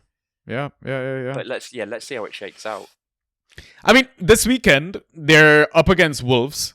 You're telling me that if you see Pino or BJ free in a league where you need to fill a spot in your starting 11, you wouldn't be tempted just because it's Wolves? I would be tempted, yes. I don't think I would press the button on either of them. So I'd be much keener to go on Pino than I would Brennan Johnson. I think Brennan Johnson, he seems like a great guy and I really want him to do well. But in terms of Fantrax, I've seen him have far too many misses and lack of ghost points for me to necessarily go there. But Pino, if he's going to be on some sets, then why not? Yeah. In terms of building assets, I'm not going to waste time. Just don't let the performance trap you into thinking that they're going to be good assets. And I say that they're playing Chelsea next, so cue the hat trick from somebody. Well, I just before we move on, I just want to... So Jayden Anthony's goal, great finish, lovely. Yes. Then, I don't know if you saw his celebration where he was doing like a silence in the haters. Yeah, but then the player celebrating with him was pointing at Jayden Anthony saying, he's him. He's him. I'm like, what? He's about to be relegated from the Premier League. Like, I admire it, but I'm also like, Jayden Anthony, he's not some sort of 17-year-old that, oh my God, is tearing up the league. Like, he's been around for a while and has been like decent. But why are you acting like he's Cristiano Ronaldo or Mbappe? Like, he hasn't saved you all season. He should have totally done the Ronaldo celebration. That's what he should have done. What, Sui? Yeah. That would have been wild. All right, final game from the Wednesday, Sunderland 0, Liverpool 1. The Sunderland home record is gone, but there is a new name that managers are starting to eye up, is Nilson Angulo. I know Draftlad had kind of popped around telling people in our community, hey, keep an eye on this guy. And I think, what he get, like 11 ghosts or something in 79 minutes? Yeah. Are you eyeing him up in any of your leagues at the moment? I wavered him before this game week. No, well done. I mean, partly because, and I did sort of speak about this in the Discord yesterday for anyone that has seen it, and sorry to repeat myself, but that Sunderland team has been settled pretty much everywhere apart from those sort of winger positions. And you look at the fact he does seem to be getting numbers in a lot of different areas when I think he was coming from France before.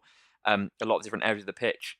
And I think that's a player I'm happy to gamble on, because if he does nail down a spot, then I'd want him in there. Sunderland have been quite productive this season, and there have been players in that team that have been putting up good points.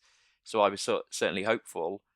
I guess the fact was against Liverpool with Szoboszlai out, no real right back, and that sort of disjointed defence, I thought might help with him Endo somewhat. and Robertson. Exactly. I mean, would I be wildly surprised if we get to this weekend and he doesn't start, or he puts up, 5 points? No, not necessarily. But I think there's certainly far worse punts you can take. So their next lot of games I really like. So Fulham at home, Bournemouth away, Leeds away, Brighton at home, Newcastle away. Obviously, it'd be a massive one, but that is a real crunch game. It could be that they're really up for it. Then you've got Tottenham, Villa, Nottingham Forest, Wolves, Man United. Yeah, I think generally we're at that point where it's like it's worth the punt. Yeah. What are your I don't thoughts hate on it. him? Yeah, I mean, he's registered as a forward in the game. Exactly. I am very excited by the fact that 11 ghosts is you definitely take notice when you see something like that. And the fact that he basically got thrown into the deep end immediately against a big club, let's call it. It is very promising to see. Obviously, I want to see a bit more. We'll see how he kind of does against Fulham and Bournemouth, because then going into Leeds, Brighton is where you're fully expecting, I'm expecting double digits again. Yeah, exactly. So if we just briefly look at where he got his points from this game against Liverpool: 1 key pass, 2 shots on target, 1 take on 1 interception, 2 clearances, 2 successful dribbles, and an aerial. Nice spread. You love to see that spread, especially from a player playing in that position. And one thing I did like watching the game is, although he's playing winger, when the ball was on the other side, so say he was playing on the left, when the ball was on the right, he was in the box. Yeah. So he's wanting, he seems like he's hungry to have a go, and that 2 shots on target is testament to that. Yeah, 100%. Not sure what to really kind of touch on the Liverpool assets, really. I saw Mo got 8 points with his assist. Yeah. Not fantastic. Not fantastic. I think Ekitike looked a little quieter, but I still think looks really exciting. Seems to be finding his feet there. And I did think that Wirtz looked really good. Yeah. Really unlucky. Assured, in Szoboszlai's absence.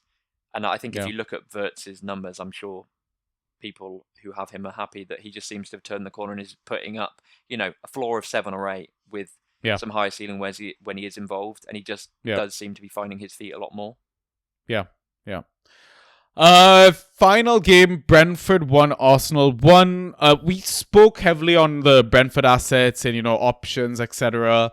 In terms of the Arsenal side of things, Saliba didn't start this game. It was a bit of a surprise. Didn't really come into this double game week thinking, hey, maybe Hincapié or Mosquera from Arsenal, because there's another Mosquera at Wolves, was the double game week asset to own. But I did really want to touch on the fact that the Madueke Barry trade, I know we kind of discussed it off air, on air a little bit.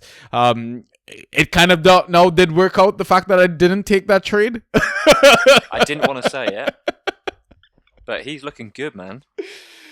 Yeah, he is. And then was it in the FA Cup that I think both him and Saka played? Yeah. Saka played sort of centre attacking midfield. It was meant to be Lewis Skelly playing midfield, and then Calafiori playing at left back. Calafiori seemed to pick up a knock in a warm up. So Lewis Skelly went back to left back, and Saka came in and ended up playing. So they had, I want to say, Christian Yorga was playing the CDM role, and then he had Eze to the left and Saka to the right, which obviously super attacking. And it showed in the score, but it'd certainly be interesting if Saka's deployed there and Madueke to the right of him, because it very much, the link up between the two of them was really exciting. Yeah, and Wolves is one of those fixtures as well, and obviously you can't do anything because we're locked into a game week while it finishes. It'll be very interesting to see how it kind of plays out, and I think Arteta can afford to take that risk against a team like Wolves as well, especially with Odegaard out, Kai, quote unquote, apparently back, but we're not expecting him. No, I think the strength in depth that they have means that he can afford to take that risk for 50 minutes, and if it doesn't work out, there's a plethora of options on the bench to really change the team around a bit, and that, you know, that's the luxury they have because their squad is just incredible. Yeah, exactly. All right.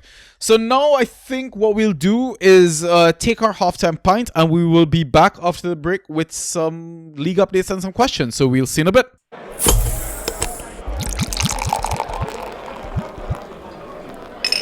And we are back. I saw Galatasaray smash Juventus 5-2.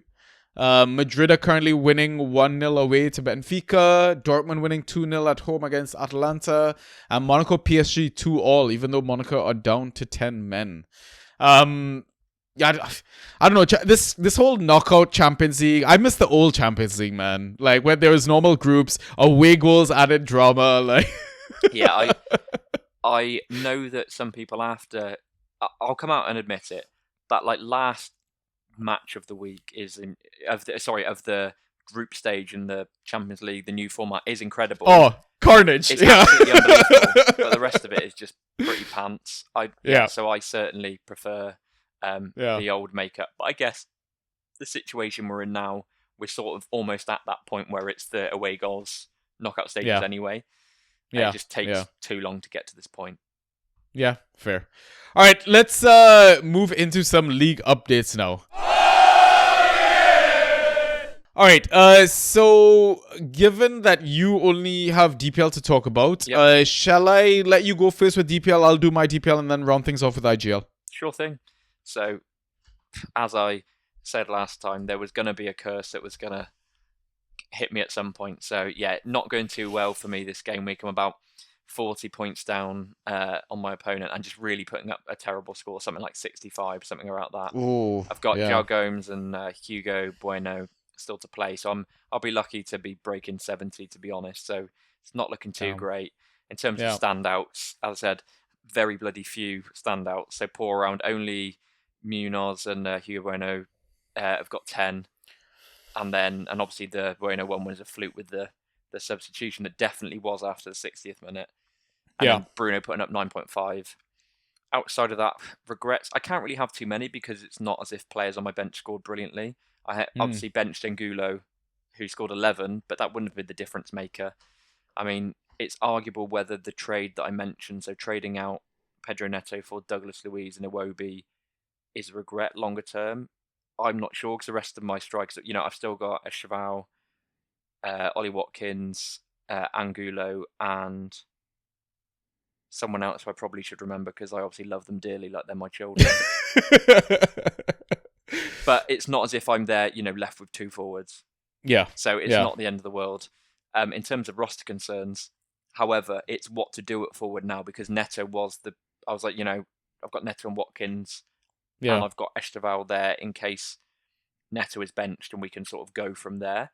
And it's whether I look to move Esteval on or keep him. Sorry, my fourth forward was Chukwueze, who, again, I really like. Nice. So I'm not wildly concerned, but it's more, do I look to maybe capitalise on a couple of bits there in terms of solidifying some of those? And I think I'm waiting for a couple of injuries to come back. So I've got Pyro to come back. I've got Anton Stack to come back.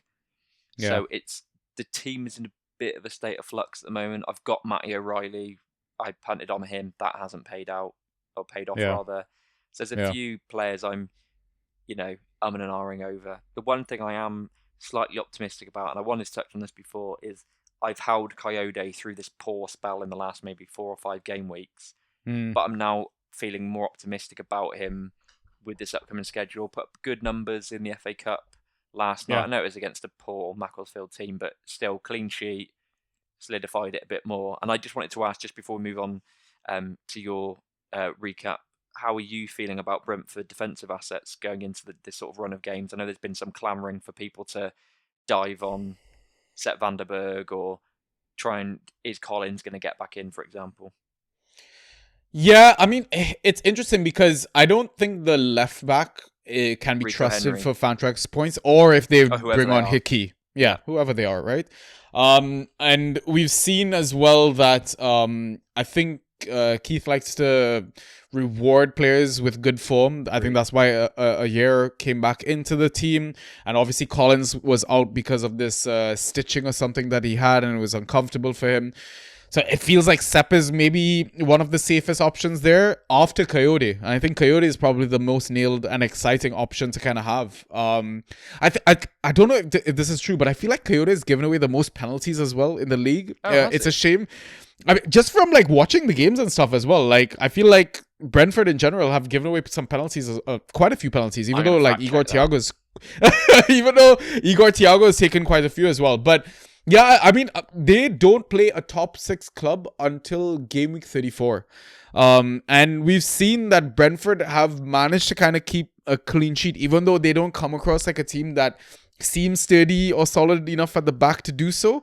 I don't mind it at all. I would love to get my hands on, like I said, either Sepp van den Berg. Maybe you can get Collins in on a low because he's kind of been benched the last couple of games. But yeah, Coyote would be, I think, the pick of the bunch for me. Yeah, I as a Coyote owner, I wholeheartedly agree. Yeah, exactly. So what I'll do is I'll move on then to my DPL update. So I am currently winning 102 to 91. I've got 2 players to go. My opponent has 2 players to go. So I've got Martinelli and Rodrigo Gomes. He's got Santiago Bueno and Saliba. I think it's still fairly close. I'm not sure if I'm completely cooked. I might be. We'll see how things play out. Football's a very unpredictable game. In terms of standouts, Donnarumma, Michele, Enzo Fernandez, Haaland, Jürgen Strand-Larsen. Regrets, I don't think I really have any. And then the roster concerns is just like midfielders just dropping like flies everywhere, man.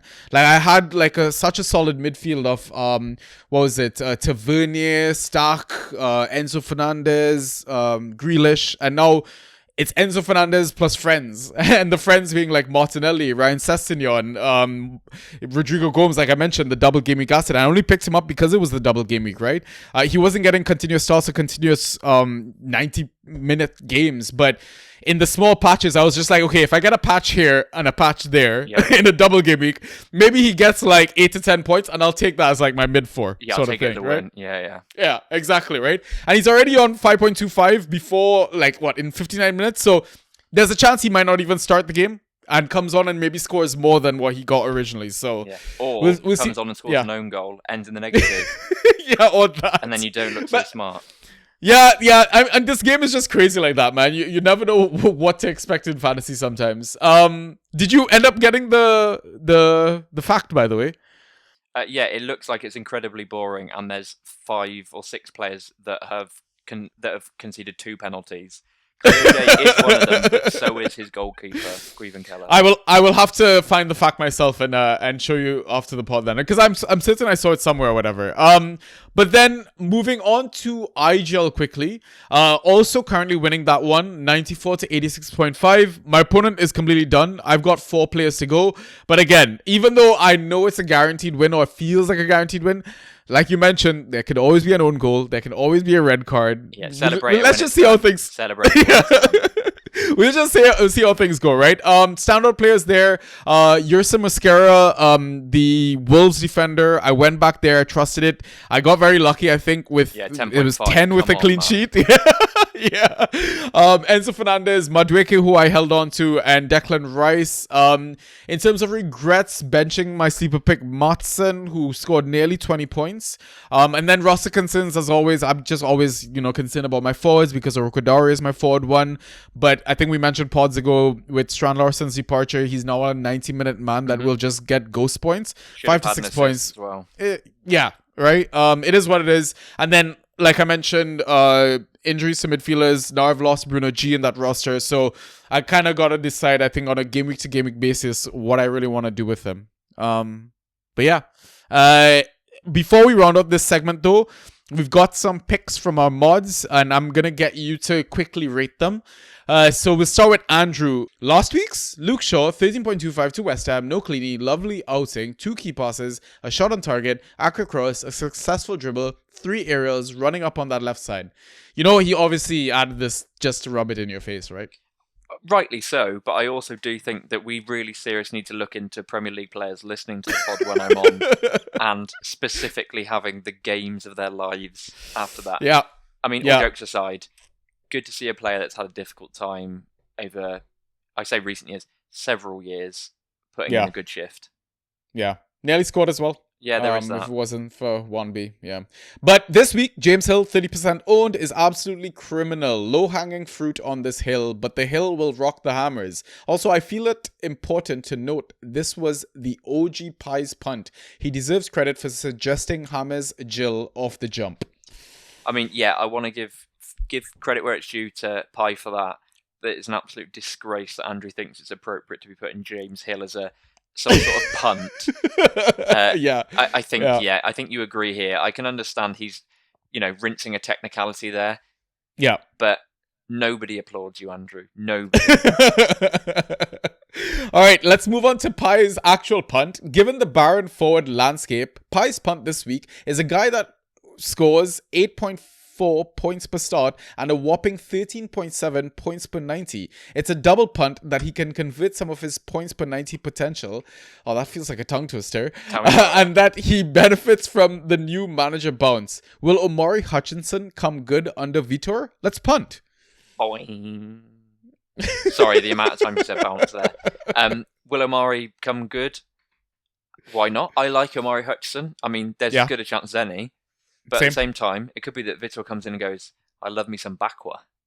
Yeah, and there was a Bakwa hype train at one point, right? So I think, honestly, if you can afford to stash any of these tasty wingers, go for it. And then, it's honestly just Russian roulette at this point. It's complete. Yeah, I think Russian roulette's polite. It's a crapshoot.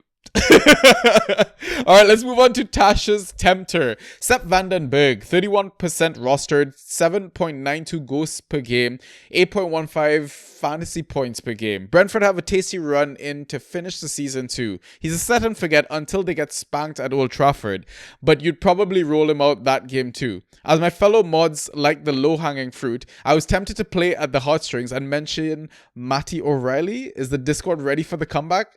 Is Elliot?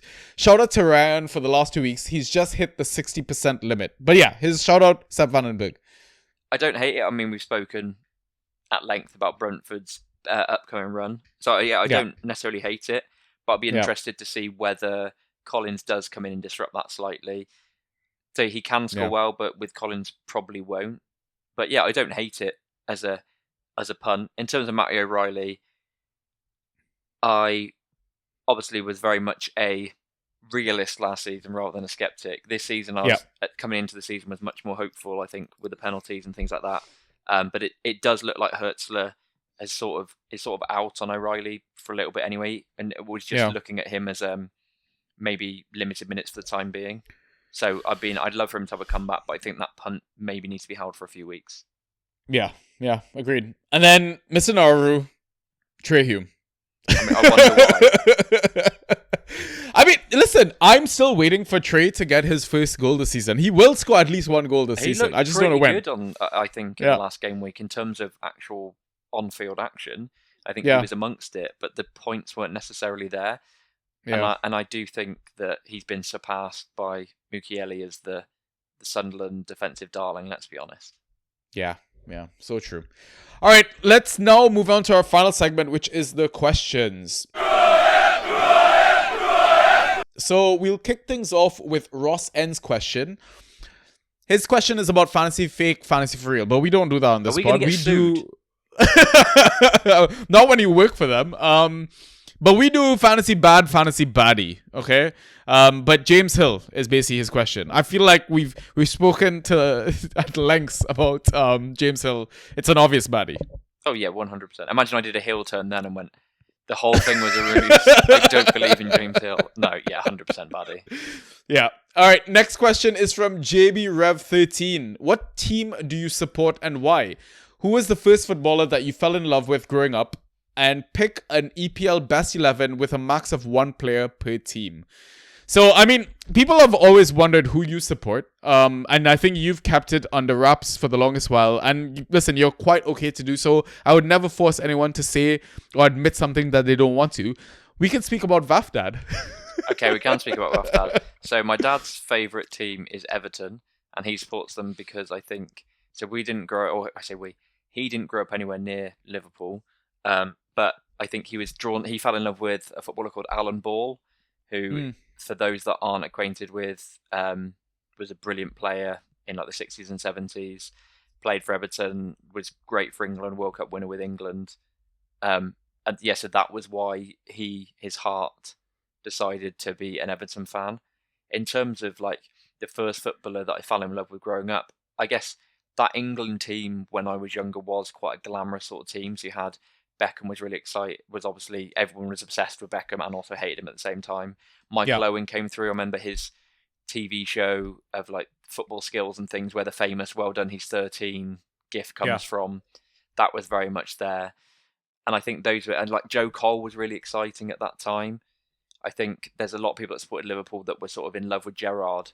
But I think as a young kid, you're sort of drawn to the flashy sort of side of things, where I think Beckham would come into play. A random one, I say random, he's an unbelievable player, but I was like completely obsessed with Kaká growing up. Like just absolutely loved him. I don't know why. I think it was like the exotic, playing in Italy, just this, the really cool nickname with Kaká, 22. So like all of that was quite cool on the back of the shirt. Yeah. So it was just, like obsessed with Kaká growing up, even though I had no right to really, I wasn't able to watch like a lot of his games live. Yeah. But I was just, anytime I loaded up FIFA, I'm like, right, I'll just get Kaká's who I want to be using. I mean, if you know me, it's obvious I'm a Chelsea fan. Why? I mean, if I had to pick one player as to why I supported Chelsea, it's maybe a bit obvious, Frank Lampard. Yeah. I just, when I got into my football phase, because believe it or not, cricket was actually my first love. I constantly heard about this player, Frank Lampard, when he first moved to Chelsea or whatever. And yeah, that's kind of why I got drawn into that club. The first footballer I fell in love with, man, I want to say my earliest memory of a footballer, or like being like, oh, who the hell is this guy? It's so random, but it was Roberto Baggio when he played at Inter Milan. Okay, I mean, I get it. You've got the iconic hair, which sort of like, as a kid, you need some sort of like sticking point. So I can but that is very random given there's absolutely no relation to where you were in the world or any of that.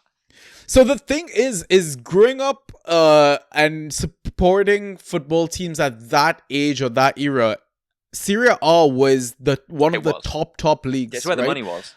Yeah, and there was a lot of people that were drawn into like Inter Milan, AC Milan, Juventus. So naturally, I was just like, okay, I'm going to pick an Italian team to support. And I actually used to support Inter Milan before I even supported Chelsea. So that's kind of one of the reasons I kind of fell into love with football and took note of Roberto Baggio. And I mean, also seeing that replay of him missing that penalty multiple times is kind of burnt into my skull a little bit. I was going to say, I guess this quiz question then. So name 3 players that have played for both Chelsea and Inter Milan. Crespo. Both Inter Milan and Chelsea. I've got loads just off the top of the dome, actually. I'm going to be totally put on the spot now. Who else, boy? I'm drawing a blank right now. I don't know why. Help you out with some? Give me nationalities, yeah. Okay. Croatian. Viduka? Nope. No. Oh, fuck. I can see this fucker's face in my skull right now. He's a forward player, though. Is he not? Incorrect. What? Really? Mateo Kovacic. Oh, Kova did play for Inter. That's so another true. One. Cameroonian. Eto'o. Correct. Portuguese. Quaresma. Correct. That's who I was thinking of. I'm sure there's loads more, but I was just there's a few that were just off the top of my head. Very nice set of that, man. Yeah. Oh, completely forgot Kova played for Inter, man. Yeah. Yeah, he had that. It was at Real Madrid. Then went on loan to Inter. Yeah. Then went back to Real Madrid, across to Chelsea, and now at City. Quite an interesting. I forgot about that loan. Yeah. In terms of the best 11, I thought we might as well do it together. Sorry, I just need to jump in. Just someone hilarious who I just thought of. Victor Moses. Sorry, carry on. What an absolute fucking legend. I love that guy. Yeah, I absolutely agree. Yeah, and he's played for so many clubs that he's always an option for with those sort of questions. If he did anything right, it was excelling as a wing-back under Antonio Conte. I'm sorry. He was a stalwart on Togger. You were like, right, I need Victor Moses. I potentially need Zappacosta. He's going to be bouncing in and around as well. Yeah, exactly. Oh, man. All right, best 11. Let's start with the goalkeeper, Ben. For me, it has to be Robin Roofs, right? He's the main reason why Sunderland are where they are. Yeah, we'll do that. So we've taken Sunderland off the list. So then, what's our formation? What's been the predominant formation this season? Probably 4-3-3 or 4-2-3-1. That sort of. So I want to say one forward, two wingers, I suppose. Yeah.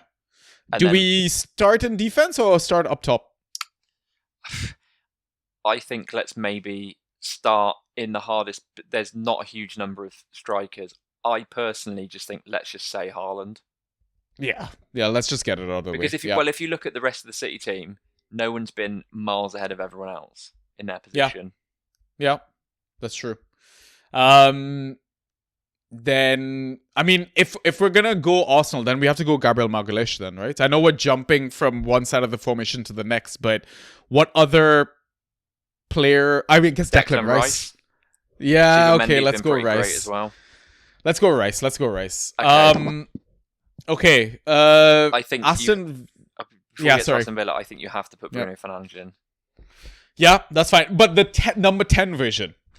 Yes, that's fine. Okay, so we'll play 4-2-3-1. That's fine. Yeah, let's do that then. We'll have Rice as that's an 8. fair. Okay, so I guess that means we could technically have Morgan Rogers if that's who you're thinking for Villa. That's the only person I'd probably take from Villa. Okay, so then where else can we go? I mean, Liverpool, bit of a tough one, I guess. Been the best player, but I don't know where he would fit necessarily in this team. Put him next to Rice, maybe? What, you think that? So you've got Rice, Szoboszlai, and Bruno. That's going to get absolutely killed. How disgusting is that midfield, though? I mean, you have to go Sobo. He's been the best Liverpool asset. He has, but do you want to put him right back? You put him next in midfield in attack.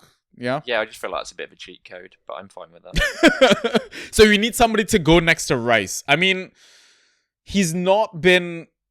Oh, you know what? James Garner. Underrated. I do love James Garner. Yeah, go on.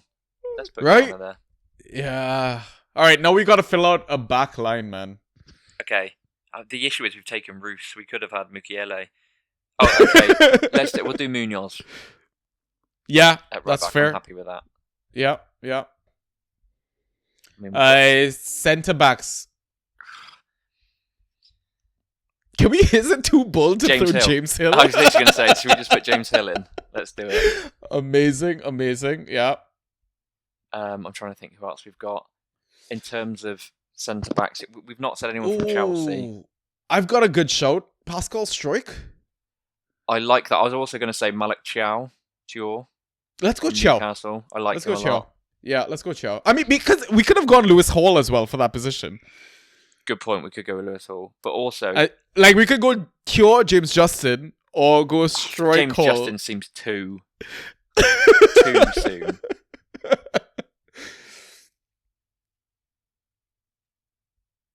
I mean, then Chelsea, you still have a Chelsea spot, and you could go Cucurella. You could, or we could avoid Chelsea altogether and maybe say, yeah, we could do that. Nico Williams.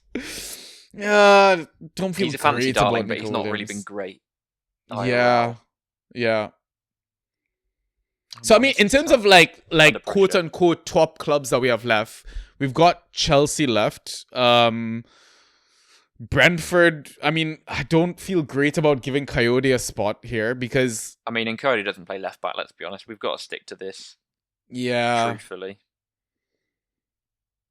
Honestly, you could just go Lewis Hall and then go Chalobah.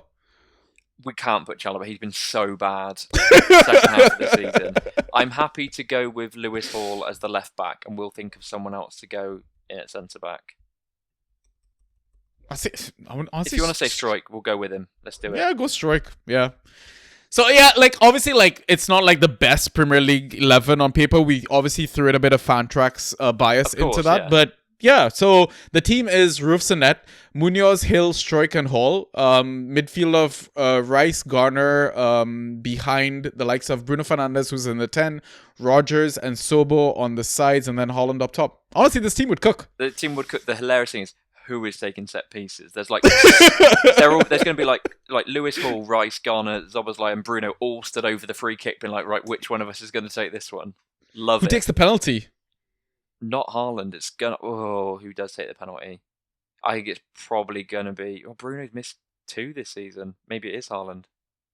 Yeah, it'd have to be Haaland, I think. But I think who takes the penalty? Cole Palmer off the bench.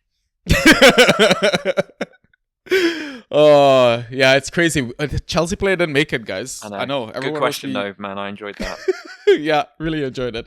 All right, next one is from Sweetness McBossman. Who are the 3 coolest current EPL players? Not who's the best, but which guys are individually the most cool? Hugo Ekitike. You think so? Ekitike? I think he's cool just because he, like, I don't know if you ever see him on Instagram. He just doesn't give a crap.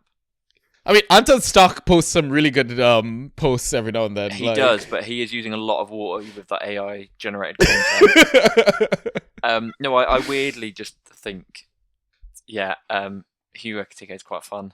He's quite a funny guy. Yeah, I guess it depends on how you define the most cool. Like, nearly all footballers are some of the worst dressed people you've ever seen. Isn't particularly cool. But I guess that. But then you can also say, yeah, it's like sort of how they handle themselves. Yeah, that's also true. Yeah. We're not saying Cole Palmer, because that's just like, oh. No, that's too punny. Yeah, exactly. Okay, maybe you can think of someone from Chelsea that you think is cool, because they're your team. You pay more attention. Oh, I think is cool from Chelsea. Man, it would probably be Cole, just because of how, like, disillusioned he seems at times. Like, he doesn't give a shit. Yeah, like, because I don't know, I saw it today as well. So Nick Voltemade has started, like, a second Instagram account of just, like, random bits from his life rather than a football-related one. Okay. I mean, I don't mind trying Voltemade. Something like Who is Giraffe? I think it's called something like that. I would say. But I think Voltemade is like kind of cool, pretty nonchalant. Yeah, I guess we're just going with who's the nonchalant gimmick here, aren't we? Yeah. So Palmer, Voltemade, and we need one more. Hey, we didn't get a Chelsea player in the best 11. I'm getting a Chelsea player now. That's fine. I mean, I said I think that Ekitike is like seems quite funny, but he's not the most. We're getting into the horrible thing of like who's got the most aura at this stage. Someone's gonna be like, oh, you've got to say, like, I'll tell you who's the least cool player in the Premier League: Declan Rice. Unbelievable player, but my God, man. Oh, yeah, that is quite possibly true. I got Bruno G. Yeah, Joe Linton actually is a baller. Yeah, Joe Linton seems like he's a vibe as well. That's what I'm taking from it. Who would I most like? Who do I think I'd have like a good pint with, or who would be fun? Yeah, I think Joe Linton would be nuts. Yeah, the Geordie accent would throw me completely. Like, oh, big time. Of course it would. Yeah. All right. Next question is from Drafting Raider. What would you do with Bruno G? Context: 10-man league with lineup lock and playoffs. Only have Porro, who is on the bench but who's also injured, but also due back soon. Mindset is 55% on holding Bruno G at the moment. I know we touched on this briefly earlier. 10-man league with lineup lock, but the key thing is with playoffs. I think I'd hold for now. Same. If in terms of only having Porro on the bench, that means you've got 4 spots. Yeah, I think I'd hold Bruno G for now and see how it goes, because his value is only going to go up as the time goes on as well. So it might well be that you say, right, I'm going to hold him for 4 of those games. Yeah. And I've got another injury. You might at that point be able to shop him out. So in that situation, I think I'd hold. Are you the same? Yeah, same. Just because it's playoffs. Yeah, honestly. If it wasn't playoffs, in a 10-man, I think I'd be comfortable letting go of him if there was someone decent. Yeah, agreed. Next one is from Espresso. The season can be grueling, and so too can engaging digitally, as most fan tracks related tasks require. Do you guys have any analog practices, like keeping a notebook to complement your online game? Hashtag Banter Boys Unplugged. Great question, by the Yeah, I way. think that's a good question. I think we'll put it to you first. I guess one of yours would be just go on holiday all the time. Barcelona specifically. Yeah, exactly. Well, to me, when I read this question, actually, it was like he's just asking, okay, outside of, maybe having your Excel sheets or your watch list, compare lists on the Fantrax platform. Honestly, every now and then, I do like to have a little post-it note Nice. after watching Match of the Day. Just players that stood out, things that stood out, maybe some key metrics, a screenshot here or there, but I guess screenshots are digital. But yeah, post-its would be my thing. Yeah. Nice. I mean, in terms of fan tracks, nothing. But in terms of but also that's when I say no.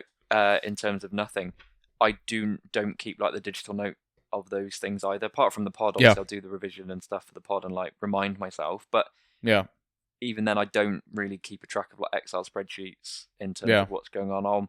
I'll sit and watch a match or match of the day, and obviously be comparing the scores and being like, "All right, here's that coming through." But to look at it wider in terms of analog, I spend way too much time on my phone. People that are in the Discord will know that because I'm always replying to people and saying nonsense. But generally, I do as much as I read a lot.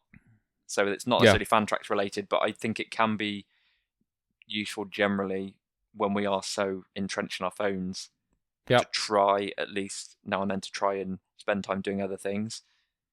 So that's not necessarily an answer to Espresso's question regarding fan tracks, because I genuinely don't have a notebook. I don't write anything down regarding that. I think a lot of it is I'm just so obsessed that it's just always circling around my head anyway, almost like the multiverse, and I'm just like, right, let's pick out who I was just thinking about the other day. I get it, because I'm very much in the old school, where in terms of books that I own, they're all paperback, and my way of kind of disconnecting every single day from the digital world is I love doing a crossword in the newspaper. What's your go-to crossword of choice? Well, I do 2 per day. One is the Metro that you get for free with the newspaper, but then we have this tradition at work where it's weird. 1:40 p.m. specifically, we have a Google Teams channel devoted to it, where we do the Guardian crossword together. So cool. I really like that. That's nice. Yeah. So I read a lot. I use it. Anyone that's listening to this, be they wherever they are in the world, especially if you're in the UK, use your local library. I'm telling you, it will be better than you remember it being as a kid. So I probably read, on average, I think I read 40 or 50 books a year. Love that. And nearly all of them will be from the library, and they're not 25-year-old books. There'll be stuff that has come out really recently. So I'd say for that, I mean, I collect records. So I've got 500-600 records. I guess that's analog. But I also use Spotify and stuff avidly. But one thing that I've got back into recently is just puzzles.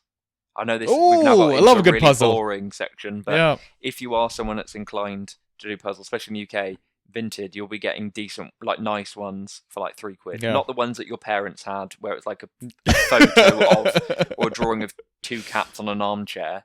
I mean, stuff that's at least slightly millennial or cool. I say millennial and cool doesn't necessarily go together, but in terms of the colours are slightly different, or the design is slightly different. Yeah. It's honestly a great just event to do with a loved one, family member, get away from the screens and break out a puzzle, out a bottle of wine or something like that. Mourning a terrible fan tracks result, it can be a great way to take your mind off how much you've been let down by your streamer pick that Sanji shouted out in Sleepers. Yeah, exactly.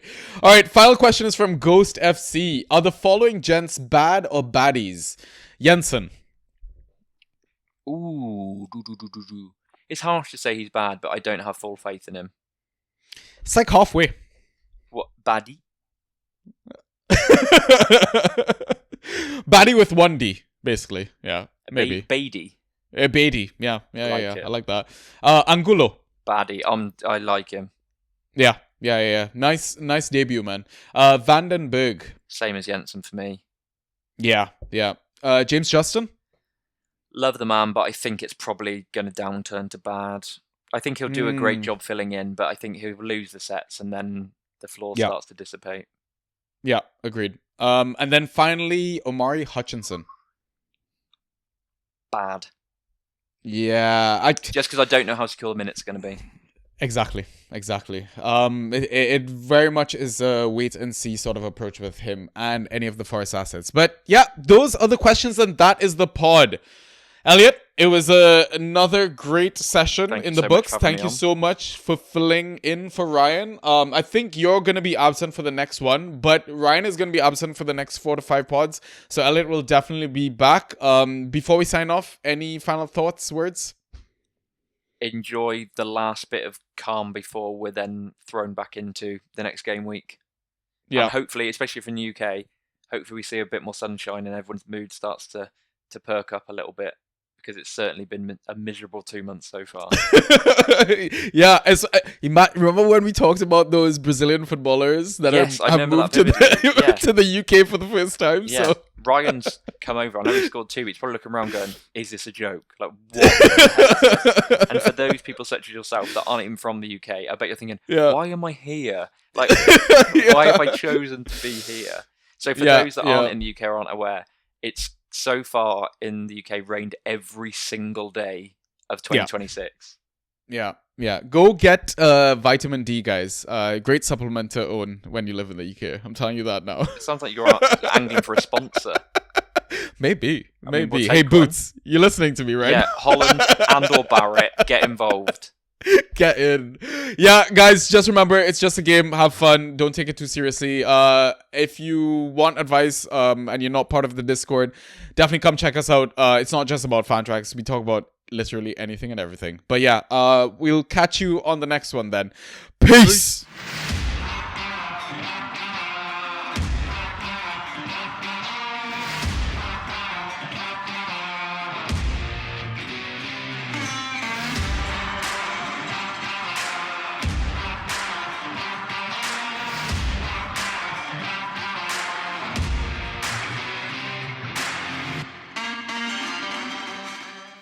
What if this year your work felt more meaningful? At Brightview Senior Living, every role matters because every day our associates help create moments of comfort, connection, and joy for residents and their families. You'll find supportive teams, opportunities to grow, and work you can feel proud of when you head home. If you're ready for a career with purpose, this could be your year. Start something that matters at Brightview Senior Living. Explore open roles at brightviewseniorliving.com.